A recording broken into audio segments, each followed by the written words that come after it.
Sur le moment même, j'ai ressenti, j'étais paniqué. Je me rendais bien compte que j'avais fait une erreur et paniqué parce que je ne savais pas quelles conséquences auraient pu suivre. Un SPAD, pour les gens qui ne le savent pas, dans mon cas, c'était un dépassement de signal, une mise en danger par rapport à moi-même et aux autres utilisateurs de l'infrastructure. C'est quelque chose qui m'a marqué et on pourrait banaliser ce sujet. Tant que ça ne vous est pas arrivé, c'est quelque chose où on ne peut pas vraiment en parler, donc je suis là tout simplement pour décrire un petit peu ce que le SPAD m'a fait. J'étais nouveau conducteur chez l'INEAS. J'effectuais donc des services depuis un mois et demi et j'ai eu pas mal de situations dégradées, pas mal de problèmes techniques, d'accidents en ligne. Ça m'a valu beaucoup de retard, un planning fort chargé également. En tant que nouveau conducteur, j'avais également des difficultés à définir mes limites. J'avais du mal à dire non. J'avais mal au dos et ça faisait en effet quelques jours que je dormais pas bien, mais je ne pensais pas que ça pouvait avoir un impact finalement. Je ne me rendais pas compte. J'ai encore vécu cette journée-là des situations dégradées où le train n'est pas parti à l'heure, où j'ai eu à nouveau des retards en ligne. Et donc là, la frustration a fini vraiment par prendre le dessus. Et quand j'ai aperçu que j'allais à nouveau être arrêté, j'ai perdu mon attention sur le fait que je me dirigeais vers un signal qui était rouge, tellement j'étais énervé, frustré par la situation. Donc quand j'ai réalisé que j'étais distrait, c'était malheureusement trop tard.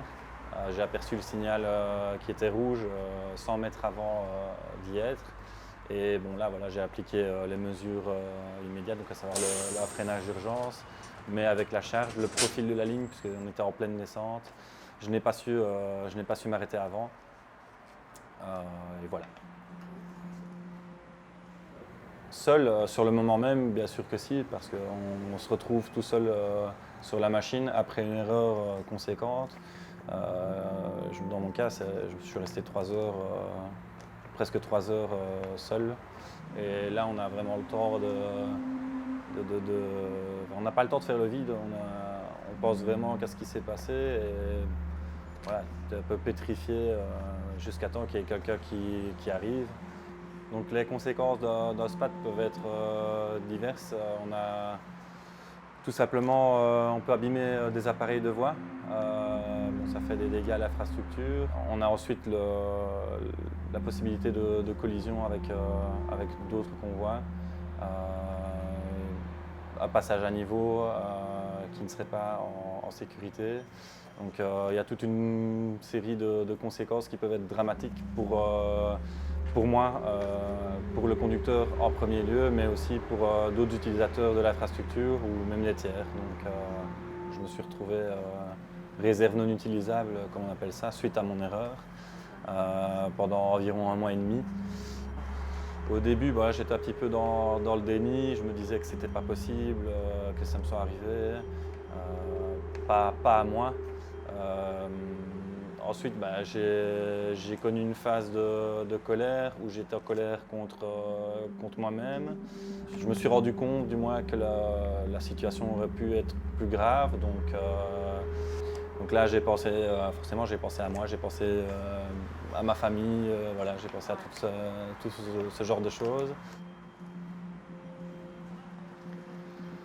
Prendre soin de soi, ne pas hésiter à parler s'il y a un problème quelconque, tant au niveau santé qu'au niveau je vais pas dire mental, mais ou surcharge de travail, etc.